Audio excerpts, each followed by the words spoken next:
Okay, so I have two new to me black and white tarot decks. Some of these have been around for a little while. Some of them are, this one is newer. The Black Ritual is copyright 2025, and the Dark Side of Tarot, is there a copyright info on here? I am not sure, but it is illustrated by Corrado Roy, and this one is Adam Zonka. US Games and Lo Scarabeo, and I'm going to go into a little bit more detail about my impressions once we dig through these decks. But the first thing to say is that these are both very much Rider-Waite-Smith based decks done in like basically re-illustrated with very similar sort of composition and layout, just done entirely in black and white. With some minor alterations.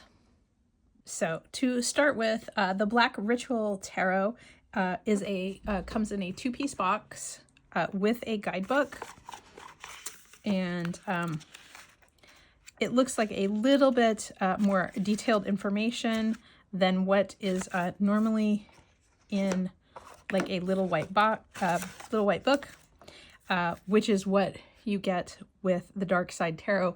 But do not let that change your mind about the Dark Side Tarot, because what I discovered once I started playing with this is that this teeny tiny little white book that comes with the Dark Side of Tarot was written by Sasha Graham.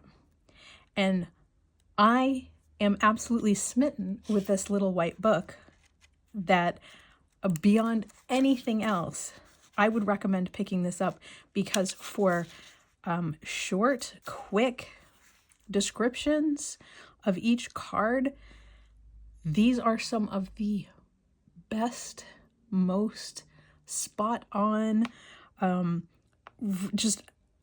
read them and I'm just chef's kiss. Sorry, I didn't mean to knock the camera. I'm it's like beyond words. Like, for no other reason would I recommend, like, if there were not other reasons, I would say pick this deck up, because this little white book, like, even if you paired this with a current RWS deck or any tarot and just kept this in your bag or your travel case or whatever as a quick reference guide, these are some of the best short, sweet descriptions of each of the cards. I'm just going to read you one. Death, threshold, entropy, and transition. Shadow, stagnation, which would be reverse meaning. Death is the transmutation of energy and matter. It is ultimate transformation. Let go. No thing is permanent. The rising sun reflects new possibility and perception. I mean, come on. In 4 sentences, captured the essence in a way that I'm just so needless to say, I'm absolutely in love with this already.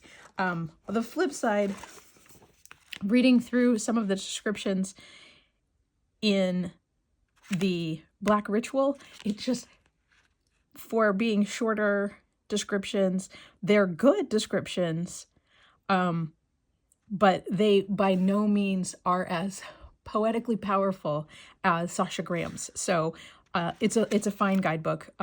No shade to this guidebook, but honest to gosh, like, I'm riveted by the little white book. I've never talked so profoundly about a little white book before. So we'll just flip through these really quickly. As you can see, the artwork very similar to Rider-Waite-Smith, very similar to each other.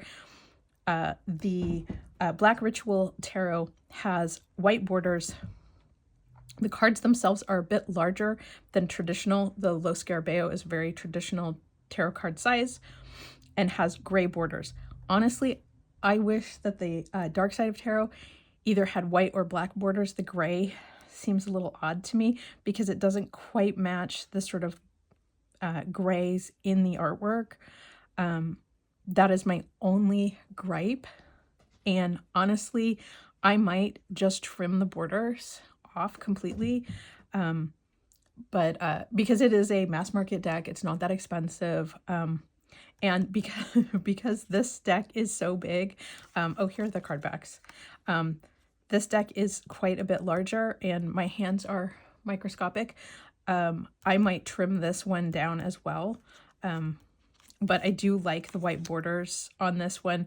There is grunge on the Black Ritual Tarot to sort of make the cards look worn. It is not a printing error. It was done on purpose. So anyway, let's start flipping through these. The Black Ritual Tarot, I think, took a little bit more liberty with the overall design and composition of the cards than the Dark Side of Tarot. You can see it here specifically. This hat is different than what is in the RWS, holding the staff, those types of things. So there's slight differences.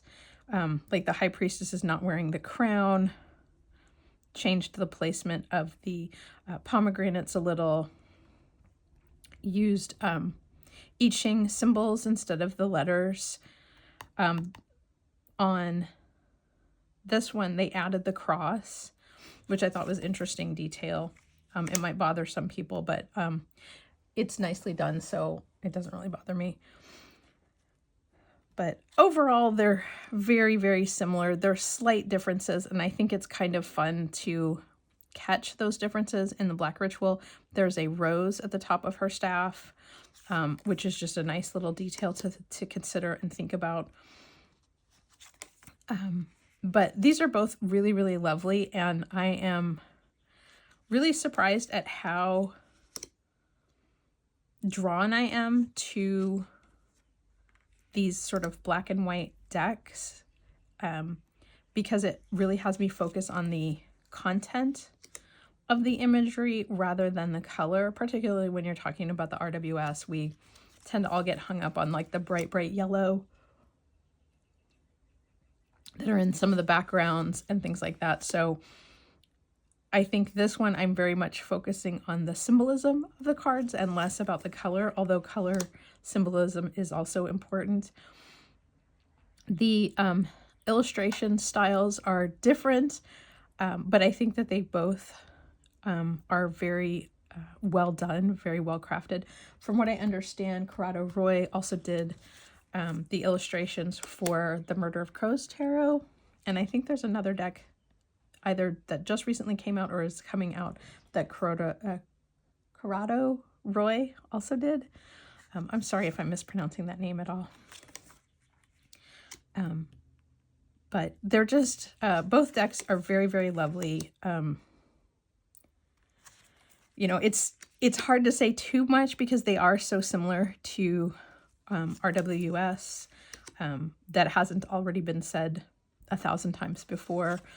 But I do think that if you are looking for like a really good study deck and want to focus on the symbolism and elements in the cards, I think either one of these decks is great for that. And like I said, you know, the guidebook that comes with a dark side is just next level for a little white book. It does definitely make me want to go out and purchase. I think it's Sasha Graham did a couple of like actual tarot books. One of them is like The Magic of Tarot, and it's in my shopping cart right now because I'm so moved. Really, I had only ever read her like descriptions of cards from, I think, the Darkwood Tarot, which was a deck that aesthetically didn't necessarily fit with me. Like it wasn't the kind of aesthetics that really work for me. I don't know why. There's just something about it that just, like, it wasn't doing anything for me. So I didn't really dig into the guidebook for the Darkwood as much as maybe it would have made me recognize how insightful Sasha Graham's writing could be. So this is sort of a waxing poetic about Sasha Graham. Sorry about that. But yeah, so this guy, he's always such a turd. It is what it is, you know. But yeah, so I mean, everything that you expect to see in these cards is present. So like if you're looking for the very specific symbolism, it is here. The only thing that you're really missing is the color elements. And like I said, there are a few things where they spice it up. And these are not in order. Hold on. Okay. So now the wands. Sorry about that. But I do like looking at the two of these side by side because it's a little bit like spot the difference, which I think is also a great exercise in just recognizing some of the symbolism in the cards. You know, like, oh, there's two people here. Oh, there's people here too. You know, so it's just like, I do like the sort of spot the difference because it helps me start to look for some of the symbolism that exists in these cards. And remember like why it is there. Like in the case of this one, you see the other staffs, but there are no other people. And here you see the other people and how that might be used in a reading. You know, like, yes, you've hit an achievement, but with the dark side or with the black ritual, there aren't any other people. So maybe it's a personal achievement, where if you were reading with the dark side, it might be something that where a group or a team or a family has reached a certain achievement. You know, you wouldn't have to necessarily interpret it that way, but that's just the thing that I'm noticing, that there's that difference. So I'll just keep, oh, that cat is so, I love his little beady eyes. But yeah, so these decks are quite similar to each other. They really do take very similarly. I like that this becomes an anatomical heart. So.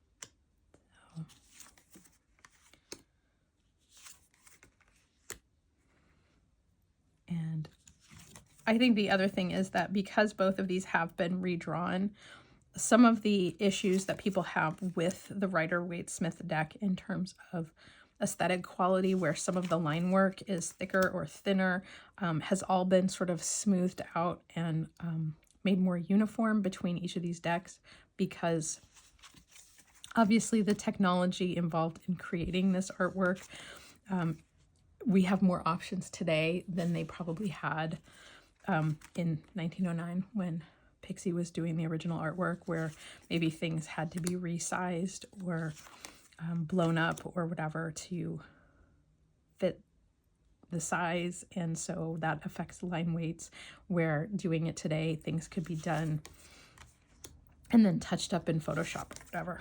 So anyway, so I do think, like, if you have been having trouble working with the RWS, these decks might help.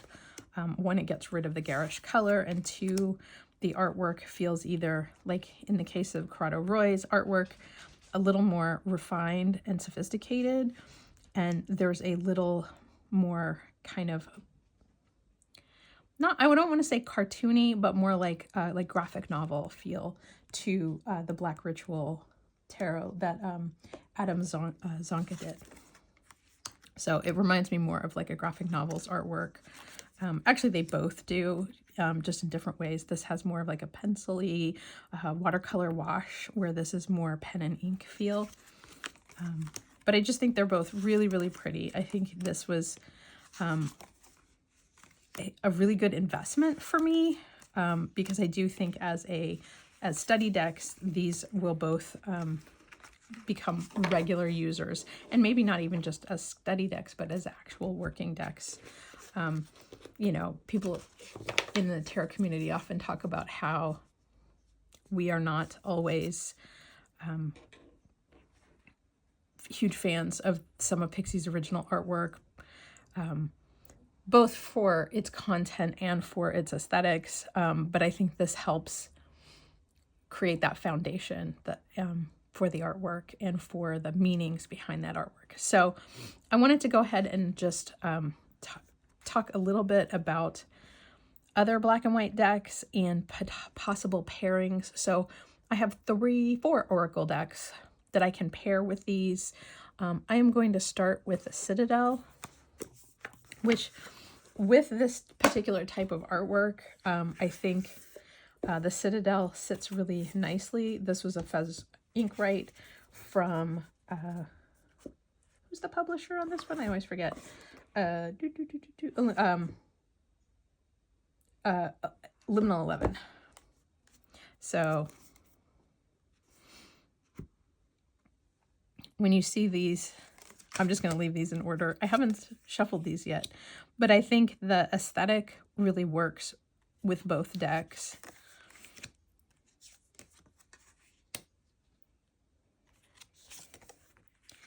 And if you want to have that just sort of very clean reading, the one thing the Citadel brings in is just a little bit of that gold foil and red line work, which I think is great. So I think this is a, you know, it's sort of an obvious pairing, but I think it's also really, really pretty and really creates sort of quiet messages. So I'm just going to flip through a couple more. So, I mean, I know that it's possible to pair these black and white decks with much more colorful decks, but I really just kind of wanted to talk about these sort of subtle colors, limited palette decks today. I'm just really in that vibe right now. I think I want to focus on the symbolism more than the color. And so that is the Citadel, which is Fez Inkwright from Liminal 11. This is the one that I first thought of with this idea, which is the Talisman Oracle. These cards are insanely shiny. That is my only complaint. This was created by Nora Paskaleva, US Games. And there is, again, just a spot of color on these, but mostly black and white, and I think it's a real nice contrast. So I think these sit really well together.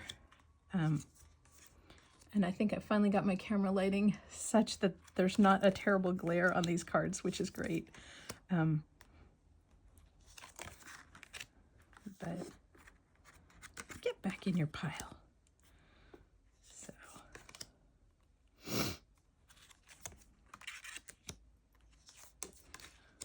So yeah, I think these are really nice pairings as well. And I don't know that I would necessarily use both Black Ritual and the Dark Side of Tarot with an Oracle. I think I would pick one or the other. With the Talisman, I think the Dark Side works better. There's sort of more of those like fine line details. And honestly, I think the Black Ritual works really well with the Citadel because it's a little bit simpler line work, but I think both would work well. So that is the Talisman Oracle. I know not a ton of people like talk about this particular deck, but I really like it. So my last Oracle is one, it's called the Stitcher's Oracle, and this is one that I have always really liked. It very much focuses on craft. There's almost no guidebook with it. It is just various knitting, crochet type sewing tools. And if you are a crafter, you do any kind of handcraft with string, yarn, fiber, these will sort of conjure their own meanings to you, you know. So I just think that it's an interesting pairing. I think it goes better with the Black Ritual, just because there's more of that sort of sketchy feel, sort of a little bit looser line work. So looks like my tattoo. But yeah, so this deck is definitely an acquired taste. I'm not even sure if it is still being produced, but it's lovely paper stock. It's linen. It was an indie deck, and one that I really like. And the artist who created this, they're called Stitch Together, Kiana Nelson. So anyway, okay, so I've got, oh, I have one more. I'm sorry. This was probably super obvious to most people, which is the Kim Krantz Pocket Animal Spirit.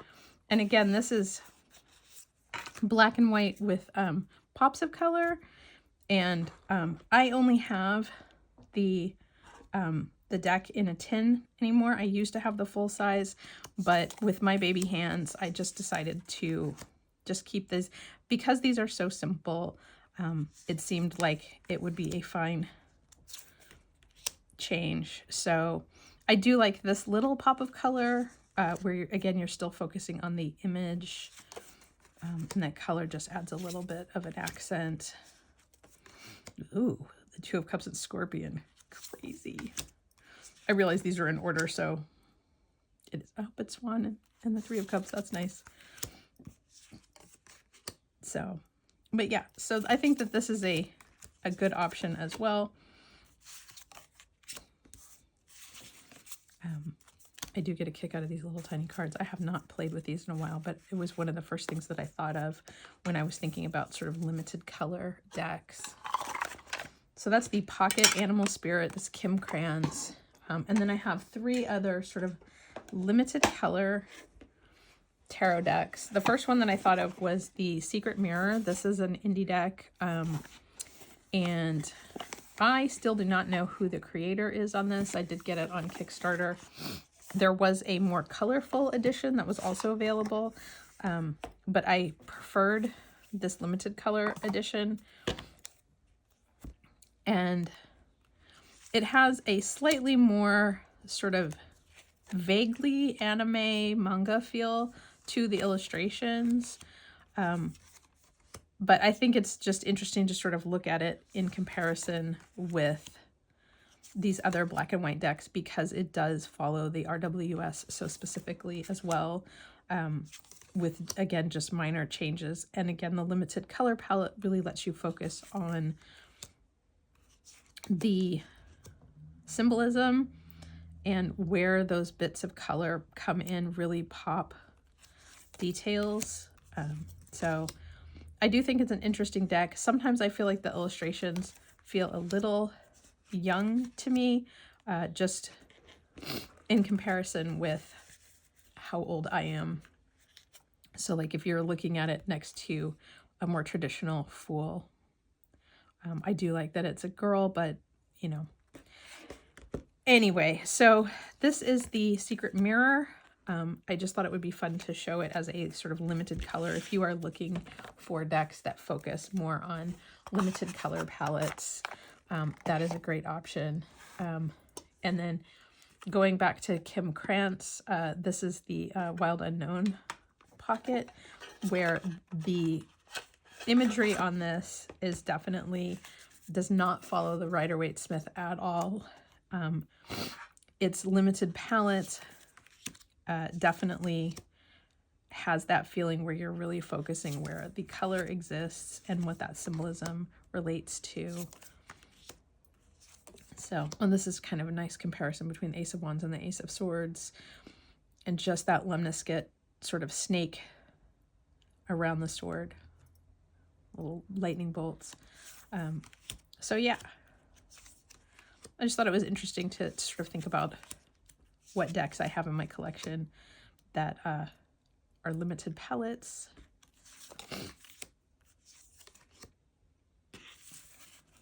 So that is the pocket edition of the Wild Unknown by Kim Krantz. And this is obviously mass market.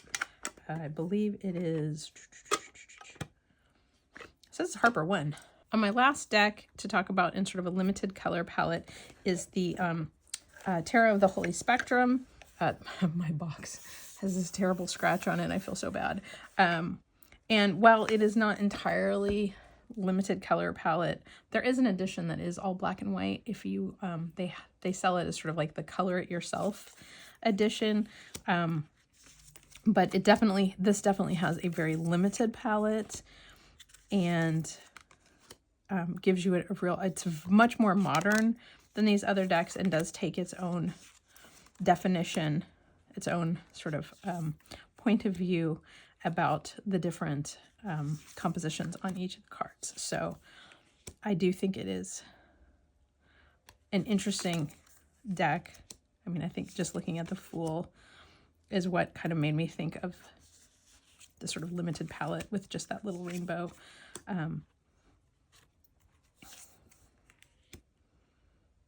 So definitely more color going on. It's probably like a honorable mention, because I do think, because some of the color palettes are so limited, that it does feel a bit like a black and white deck, but then with there's just these pops of color. Wow, that is like RWS yellow, isn't it? So anyway, so that is the last deck that I wanted to talk about in sort of the black and white honorable mention, a little bit of color.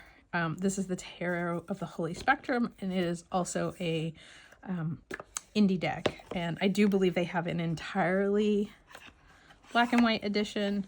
I like this one just because the backs are completely black and matte. So this is the second edition, first printing from 2020.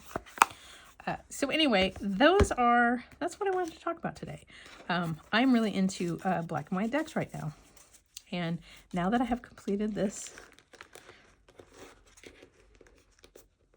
video, I can shuffle these. So let's see what the shuffle is like. I can't even wrap my hands, like my hands are not long enough to go all the way around these. So the only way I'd be able to shuffle these is sideways, sort of like that. Oh, they actually shuffle not too bad, even for, you know, like for being quite so big. Because the cardstock is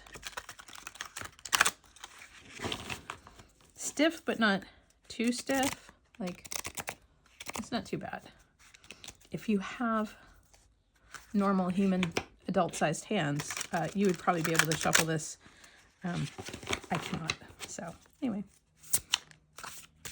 it is a matte finish. There is no embossed texture on it, but